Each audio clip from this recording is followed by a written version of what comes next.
School of magic title शत्रुतापूर्ण demon slayer part 1। तो तुम मुझे बता रहे हो कि तुम ही वो हो जो विशाल पर्पल इंडियन के बारे में खबर फैला रहे थे? आदर्श ने जिद्दी डोंगशांग से पूछा।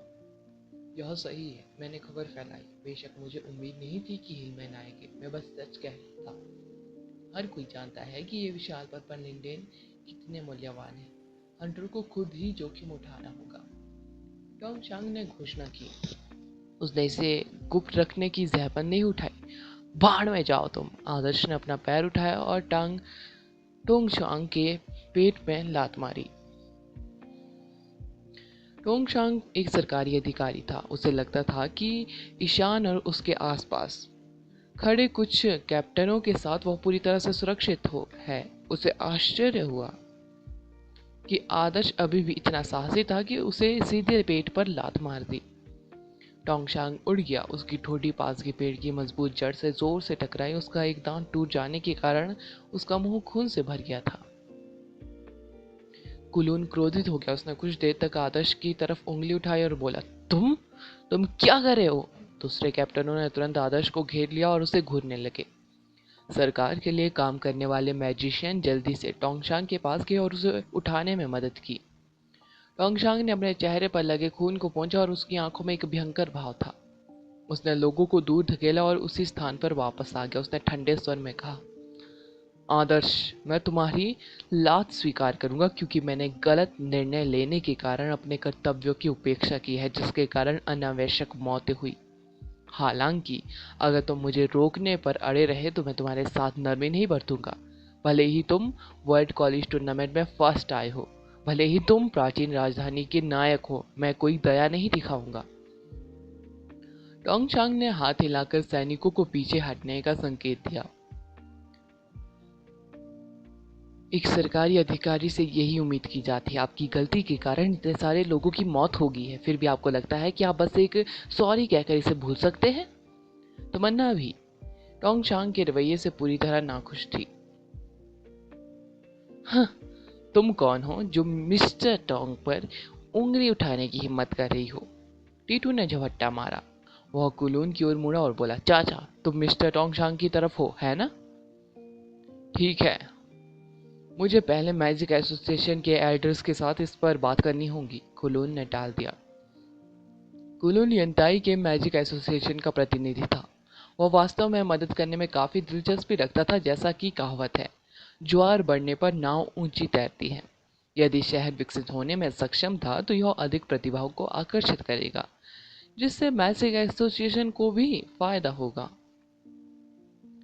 पैंगलाई मैजिक एसोसिएशन केवल एक स्थानीय मैजिक एसोसिएशन के पैमाने पर था। उनका प्रभाव अभी भी बेहद कमजोर था। हालांकि ईशान सेना का प्रतिनिधि था, लेकिन उसे सिर्फ ऑपरेशन का प्रभारी बनाया गया था। शहर की सुरक्षा और विकास में उसकी कोई भूमिका नहीं थी। यदि टोंगशांग अपनी योजना पर आगे बढ़ने पर जोर देता तो यह संभावना थी कि अंताई में सैन्य प्रभारी व्यक्ति भी सहमत हो जाता। बाहरी माउंट कून में विशाल पर्पल इंडियन पहले से ही उनके लिए आकर्षक थे। इस विशाल पर्पल इंडियन की तो बात ही छोड़िए, जो स्वर्ग से मिले आशीर्वाद की तरह था। अब जब बाहरी माउंट कून के शासक की मृत्यु हो गई है तो वे आसानी से संसाधनों पर दावा कर सकते हैं। यह लड़ाई तो बस शुरुआत है। यंताई की खातिर, लोगों की खातिर और शहर के विकास के लिए हम खून बहाने या खून को बलिदान करने से नहीं डरेंगे। मेरा मानना है कि बेहद से लोगों को इस बात पर गर्व होगा कि उन्होंने विशाल पर्पल इंडियन के नीचे अपनी मौत की लड़ाई लड़ी थी, टोंगशांग ने गर्व से कहा। कैप्टन स्पष्ट रूप से टोंगशांग के नेतृत्व का अनुसरण कर रहे थे। वे उसके प्रस्ताव के लिए अपनी जान जोखिम में डालने को तैयार थे। ईशान ने एक शब्द भी नहीं कहा। अगर अधिकारियों ने विशाल पर्पल इंडियन पर दावा करने के लिए आउटर माउंट कून को सुरक्षित क्षेत्र का हिस्सा बनाने का फैसला किया तो उसके पास लड़ाई जारी रखने के अलावा कोई विकल्प नहीं होगा।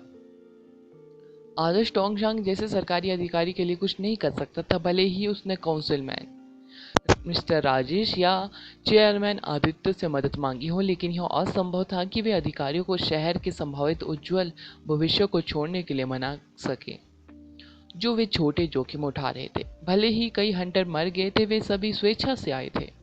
वे अपने जीवन के लिए खुद जिम्मेदार थे। इसके अलावा टोंगशांग ने कुछ भी गलत नहीं किया था। जैसा ही उसे उनके अस्तित्व के बारे में पता चला, उसने हिलमैन को खत्म करने के लिए एक मजबूत सेना इकट्ठी की थी। वह उन हंटरों को बचाने में कामयाब रहा जो खत्म होने के खतरे में थे। जीवित बचे हंटर वास्तव में उसके लिए किए गए कार्यों के लिए आभारी थे। वास्तव में आदर्श द्वारा मिस्टर सजीव से उनकी ओर से सूचना प्रसारित करने के लिए कहने से पहले कुछ अन्य हंटरों ने कांसो फेंग हिलमैन के बारे में सरकार को अलर्ट कर दिया था। इसलिए कांसो फेंग हिलमैन को मारने के अलावा जो हिलमैन का दूसरा नेता था, आदर्श ने ज्यादा योगदान नहीं दिया था। इसलिए वास्तव में निर्णय में उसकी कोई भूमिका नहीं थी। सत्ता अभी भी अधिकारियों के हाथ में थी। आदर्श सिर्फ इतना कर सकता था कि उस आदमी को लात मार दे, यह जानते हुए कि बदले में उसका कुछ नहीं बिगाड़ सकता। आदर्श, इसे भूल जाओ, यह उनका अपना मामला है, आहन ने उसे सलाह दी। ईशान, क्या तुम मेरा एक काम कर सकते हो? अगर पेड़ की खोज करते समय तुम्हें ऐसा कोई पैटर्न दिखाई दे तो क्या तुम उसकी तस्वीर ले सकते हो? आदर्श टोटोम बीस्ट के बारे में नहीं भूला। उसने ईशान को टोटोम बीस्ट की सील दिखाई जो उन्होंने बनाई थी। कोई समस्या नहीं, ईशान ने खुशी से वादा किया। वैसे कृपया पेड़ की खोज करते समय सावधान रहे, यह उतना सरल नहीं है जितना दिखता है, आदर्श ने दृढ़ता से कहा। क्या आपके पास अपने दावे का समर्थन करने के लिए कोई सबूत है? अगर आपके पास है तो मेरा मानना है कि काउंसिलमैन पेड़ पर दावा करने के प्रस्ताव को अस्वीकार कर देंगे। ईशान को लगा कि आदर्श की चिंताएं सही थी। मुझे नहीं लगता, आदर्श ने कहा। शायद उन्हें पेड़ पर ऊपर जाने पर कुछ दिलचस्प मिल जाए, लेकिन उनकी ताकत और स्थिति उन्हें आगे जाने से रोकती थी। फुल लाइफ सैलेमेंडर टाइगर पहले से ही उनकी सीमा थी। ईशान चुप हो गया। उसका मानना था कि उन्हें आदर्श की प्रवृत्ति को अधिक गंभीरता से लेना चाहिए। दुर्भाग्य से यह यंताई के अधिकारी और अधिकारी को समझाने के लिए पर्याप्त नहीं था, जिन्होंने शहर के उज्जवल भविष्य की भविष्यवाणी की थी। मिस्टर टोंग, हमें अपने सैनिकों के शवों को निकालने में कुछ कठिनाइयां आ रही हैं, कैप्टन ने रुखे चेहरे से कहा। हमें उन्हें वापस लाना ही होगा, भले ही यह मुश्किल हो। उन्हें सिर्फ इसलिए नहीं छोड़ना चाहिए क्योंकि उनके अवशेष हर जगह बिखरे पड़े हैं। टोंगशांग मूर्ख नहीं था। वह जानता था कि लोगों को सम्मान कैसे कमाया जाता है। अगर वह युद्ध में मारे गए लोगों को वापस नहीं लाता तो इससे लोगों का हौसला टूट जाता। खैर, असल में समस्या यह नहीं है, कैप्टन समझाने ही वाला था कि अचानक उन्हें ऊपर पेड़ से तेज आवाजें सुनाई दी। सर्वेंट लेवल डीमन गोरैया अपने क्षेत्र से बाहर निकल चुकी थी। वे विशालकाय पर्पल लिंडेन के नीचे खड़े इंसानों के ऊपर उड़ते हुए तीखी चीखें निकालने लगी। ये डीमन गोरैया क्या चाहती है? क्या वे हमें भगाने की कोशिश कर रही है? टोंगशांग ने सर्वेंट लेवल की डीमन गोरैया को देखते हुए एक खोखली हंसी निकाली। डीमन गोरैया पेड़ पर सबसे कमजोर प्रजाति थी। वे सामान्य सर्वेंट लेवल के प्राणियों से थोड़े ज्यादा मजबूत थे। उन्हें सिर्फ संख्या में फायदा था। अगर वे बड़े समूह में अटैक करते तो यह कष्टप्रद होता, लेकिन सेना को उन्हें खत्म करने में ज्यादा परेशानी नहीं होती। रेनबो टाइड डेमन स्पैरो सेना के लिए असली खतरा थे। उनकी ताकत हिलमैन के बराबर थी। वे 4 जीवन सैलेमेंडर टाइगर के ऊपर की परत में रहते थे, लगभग 4000 मीटर की ऊंचाई पर। उस ऊंचाई पर बेहद सारे रेनबो टाइड डीमन स्पैरो थे। वे सर्वेंट लेवल के डीमन स्पैरो की तुलना में कुलीन थे। जब तक वे हम पर अटैक नहीं करते तब तक उन्हें अनदेखा करो। ओह, इंद्रधनुषी पूंछ वाली डीमन गोरैया वापस आ गई है। मुझे उम्मीद नहीं थी कि वे हिलमैन के प्रति इतनी नफरत करती। उन्होंने वास्तव में हिलमैन को इतनी दूर तक भगा दिया। टोंगशांग बड़बड़ाया। हाँ, मुझे यकीन है उन्होंने भगाने में कामयाब रहे। हर हिलमैन को मार डाला होगा। इससे हमारा बेहद समय और परेशानी बच गई। दुर्भाग्य से हम जल्द ही उनसे लड़ने वाले हैं, कैप्टन ने कहा। वे मनुष्यों के प्रति काफी दोस्ताना है। और अच्छा है कि वे वापस आ गए हैं। वे हमारे लिए इन डीमन गोरैया पर नजर रख सकते हैं और उनकी चीखें बहुत परेशान करने वाली है, टोंगशांग ने अधीरता से कहा। टोंगशांग ईशान को एक टुकड़ी सौंपने की योजना बना रहा था और उसे विशाल पर्पल लिंडेन की खोज करने देना चाहता था। यह बेहद अच्छा होगा अगर वे पेड़ पर रहने वाली सभी प्रजातियों का पता लगा सके, ताकि वे यह पता लगा सके कि विशाल पर्पल लिंडेन पर दावा करने के लिए उन्हें कितनी जनशक्ति की आवश्यकता होगी। पेड़ के नीचे मिट्टी में ताज़ा खून टपक रहा था। कुछ 30 साल की एक मैजिशियन के कंधे पर गिर गया। अचानक एक हाथ आगे बढ़ा और खून को लड़की के कंधे पर गिरने से रोका ताकि वह खून में ना भीग जाए। महिला हंटर ने मुस्कुराते हुए मुड़कर उस देखभाल करने वाले आदमी से कहा, हम इस बार बेहद पैसा कमा सकते हैं। हम एक आरामदायक जीवन जी सकते हैं, भले ही हम 1 या 2 साल के लिए काम करना बंद कर दें। मुझे उसकी थोड़ी याद आ रही है। हमें वास्तव में उसके साथ अधिक समय बिताना चाहिए था। तुम ठीक कह रही हो। हम 1 साल तक आराम करेंगे और अपनी कल्टीवेशन को बेहतर बनाने पर ध्यान देंगे, यह देखने के लिए कि क्या हम एडवांस लेवल तक पहुंच सकते हैं। भले ही हम में से एक ही क्यों ना हो, हमें अब सिर्फ जीविका चलाने के लिए जंगल में अपनी जान जोखिम में नहीं डालनी पड़ेगी। मैंने पहले ही वर्मा कबीले के लोगों से संपर्क कर लिया है। चूंकि हम बसने की योजना बना रहे हैं, इसलिए किसी प्रसिद्ध कबीले के लिए काम करना बेहतर है। इस तरह ही उसका भविष्य उज्जवल होगा। अनु का भविष्य उज्जवल होगा। यह अनु के माता पिता थे। उससे हमारी तरह अपनी जान जोखिम में डालनी नहीं पड़ेगी।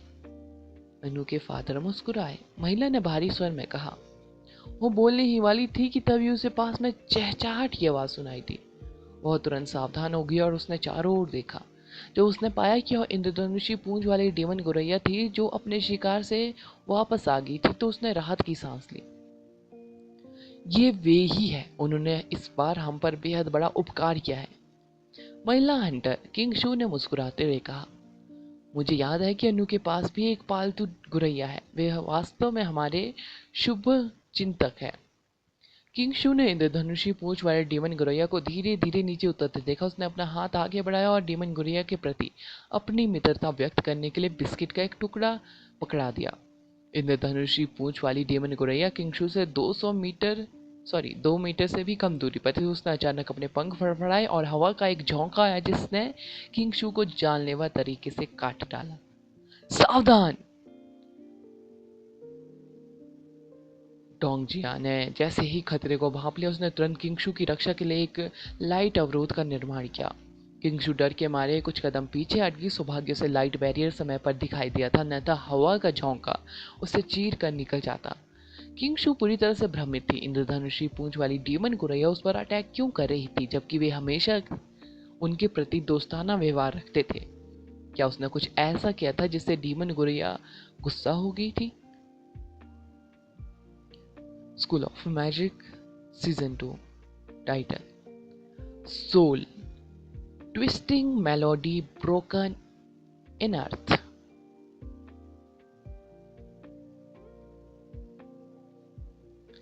इंद्रधनुषी पूंछ वाली डीमन गुरैया अपना अटैक विफल होने के बाद अस्थायी रूप से पीछे हट गई तथा पुनः अटैक करने की अवसर की तलाश में लगने लगी। मुझे खुशी है कि तुम मेरे साथ थे। किंगशू ने राहत भरी सांस ली। उसने अपने पति डोंगजिया को प्यार से देखा। जब भी वह उसके साथ होती थी तो उसे सुरक्षा का एक मजबूत ऑरा महसूस होता था। वही कारण था उसके जैसे लापरवाह व्यक्ति की मृत्यु दूसरों की तरह नहीं हुई, भले ही उसने अतीत में बेहद सारी गलतियां की हो। उफ। डोंगजिया ने मुस्कुराहट पहनी, हालांकि अगले ही सेकंड में वह दर्द से कराह उठा और उसकी मुस्कान सख्त हो गई। डोंगजिया ने धीरे से अपना सिर नीचे किया और देखा कि उसकी छाती से एक लंबी घातक चोंच बाहर निकल रही है। ताज़ा खून उसके गले में उतर रहा था, साथ ही उसकी छाती से बाहर निकल रहा था। एक भयंकर दर्द ने धीरे धीरे उसकी पत्नी के प्रति प्रबल प्रेम की जगह ले ली। आह! किंगशू चिल्लाई। इससे पहले कि कुछ प्रतिक्रिया दे पाती, इंद्रधनुषी पूंछ वाली डीमन गोरैया ने उसके पति को हवा में उठा लिया था। इंद्रधनुषी पूंछ वाली डीमन गोरैया ने अपने पंख फड़फड़ाए। उसकी ताकत बेहद ही चौंकाने वाली थी। वह डोंगजिया को अपनी लंबी चोंच से पकड़कर आसमान में उड़ गई। जब उसने अपनी आखिरी सांस ली तो उसने अपनी चोंच फेंकी और उस आदमी को जमीन पर गिरा दिया। किंगशू ने अपने पति को जमीन पर लंगड़ाते हुए गिरते हुए देखा। जब उसने देखा कि उसके पति के शव पहचान से परे थे तो वह मानसिक रूप से टूट पड़ी। उसने तुरंत इंद्रधनुषी पूंछ वाली डेमन गोरैया का पीछा किया जो कहीं से प्रकट हुई थी। हालांकि जब वह जड़ों पर कूदी तो उसने सभी दिशाओं से दर्द भरी चीखें सुनी। लाशों को साफ करने वाले मैजिशियनों पर रेनबो डेड डीमन स्पैरो ने अटैक कर दिया। छाती में छेद वाली कई लाशें बेरहमी से जमीन पर गिर गई। बेहद सारे लोग हताश हुए क्योंकि उन सभी ने रेनबो टायर डीमन स्पैरो के खिलाफ अपनी सुरक्षा छोड़ दी थी। किंगशु अब यह नहीं बता पा रही थी कि उसके पति की मौत के लिए कौन सी रेनबो टाइड डीमन स्पैरो जिम्मेदार थी। वह चुपचाप खड़ी रही और रेनबो टाइड डीमन स्पैरो को अविश्वास में लोगों का नरसंहार करते हुए देखती रही। उसे उम्मीद नहीं थी कि इंद्रधनुषी पूंछ वाली डीमन गौरैया, जिन्हें वह कुछ समय पहले अपना शुभ चिंतक समझती थी, अचानक उन्हें उसी तरह से मार डालेंगे जैसे उन्होंने हिलमैन को मारा था। सेना और हंटर दोनों को भारी नुकसान हुआ। विशाल पेड़ के नीचे का क्षेत्र एक बार फिर खून से लथपथ हो गया और पीड़ा की अंतहीन चीखें पूरे स्थान पर गूंजने लगी। कुछ अधिकारी अभी भी मुख्य जड़ों के नीचे भारी माउंट कून को सुरक्षित करने की अपनी योजना पर चर्चा कर रहे थे। तभी उन्हें दूर से आती हुई तेज चीखें सुनाई दी। वे तुरंत भौंचक्के रह गए। क्या हो रहा है? कैप्टन सन ने बड़ी बड़ी आंखें करके पूछा। एक सैनिक ने रेडियो पर जवाब दिया, हम पर घात लगाकर अटैक किया जा रहा है।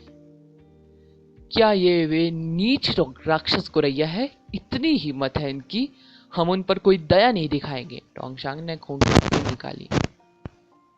उसने शुरू में डीमन गौरैया को थोड़े और समय तक जीवित रहने देने की योजना बनाई थी। वह उनकी जान बख्शने पर विचार कर रहा था अगर वे दूर जाने को तैयार है।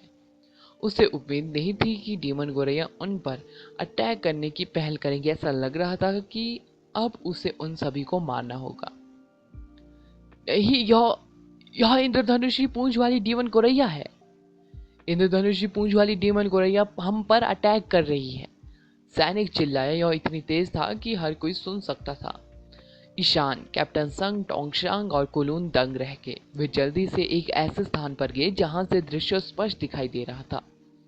वे जड़ों की ओर भागे और तुरंत ही रेनबो टाइड डीमन स्पैरो को देखा, जो अभी अभी शिकार से लौटे थे और सैनिकों और हंटरों पर भयंकर रूप से गोता लगा रहे थे।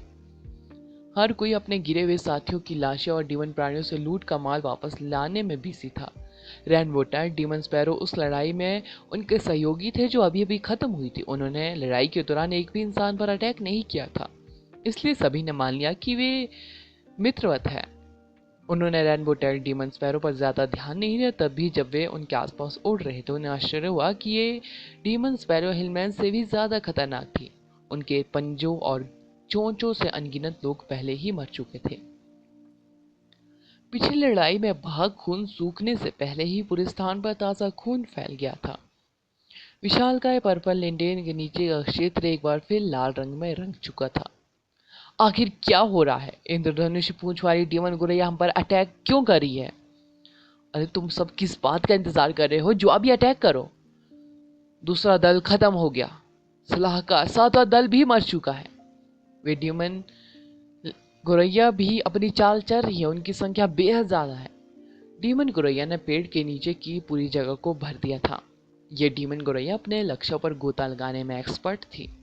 सर्वेंट लेवल की डीमन गौरैया कुलीन मैजिशियनों के लिए ज्यादा खतरा नहीं थी, लेकिन इंद्रधनुषी पूंछ वाली डीमन गौरैया की ताकत हिलमैन के बराबर थी। जब भी वे सैनिकों से नजदीकी सीमा पर भिड़ते थे तो वे सेना को गंभीर नुकसान पहुंचाते थे। अभी कुछ समय पहले ही मनुष्य रेनबो टाइड डीमन स्पैरो के साथ मिलकर क्रूर हिलमैन का सफाया करने के लिए कामयाब हो चुके थे। किसने सोचा होगा कि इंद्रधनुषी पूंछ वाली डीमन गौरैया इंसानों का इतनी जल्दी नरसंहार कर देंगी? यह कैसे संभव है? कैसे? क्या उन्हें पता चल गया कि हम उन्हें विशाल पर्पल लिंडेन से दूर भगाने की योजना बना रहे हैं? असंभव। ऐसा कोई तरीका नहीं है जिससे वे हमें समझ सके। टोंगशांग का चेहरा गंभीर था। हमें अब पीछे हटना होगा, ईशान ने झट से कहा। इंद्रधनुषी पूंछ वाली डीमन गौरैया सेना को इतना गंभीर नुकसान नहीं पहुंचा पाते अगर वे अभी भी अलर्ट होते। दुर्भाग्य से अब उनके लिए रिएक्ट करने में बेहद देर हो चुकी थी। डीमन गौरैया के निर्दयी अटैकों में सैकड़ों या हजारों मैजिशियन मारे गए थे, लेकिन कोई और विकल्प नहीं है। हमें अब पीछे हटना होगा। सर्वेंट लेवल की डीमन गौरैया दूर एक घेरा बना रही है। वे न केवल हमें मैजिक का उपयोग करने से रोकने की कोशिश कर रही है, बल्कि वे हम सभी को यहाँ पेड़ के नीचे फंसाने की योजना बना रही है। हमें पिंजरा लगाने से पहले अपना रास्ता बनाना होगा, अन्यथा कोई भी यहाँ जीवित नहीं निकलेगा, ईशान ने कहा। युद्ध के दौरान ईशान के पास सर्वोच्च अधिकार था। भले ही टोंगशांग इस अवसर को छोड़ने के लिए तैयार नहीं था, लेकिन उसके पास ईशान के फैसले से सहमत होने के अलावा कोई विकल्प नहीं था। ये कमबख्त इंद्रधनुषी पूंछ वाली डीमन गोरैया, जब हम शहर वापस आएंगे तो मैं एक बड़ी सेना इकट्ठा करूंगा और उन सभी को मार डालूंगा। टोंगशांग ने गुस्से से कहा। सभी लोग पूर्व की ओर चले, हम लड़ाई करके आगे बढ़ेंगे। ईशान की आवाज सभी के कानों में गूंज उठी। सैनिक और हंटर आखिरकार साउंड मैजिशियन की कमान में इस गंदी स्थिति से उबरने में सफल हो गए। वे जल्दी से फॉर्मेशन में चले गए और इंद्रधनुषी पूंछ डीमन गोरैया के खिलाफ मुश्किल से अपनी जमीन पर टिके रहे। जहां तक उन मैजिशियनों की बात है जो समय रहते सेना के साथ फिर से जुड़ने में विफल रहे, सेना तक पहुंचने की पूरी कोशिश करने के बावजूद उन्हें डीमन गोरैया द्वारा मार दिया गया। अपने साथियों को जमीन पर गिरते देख कई लोग रो पड़े।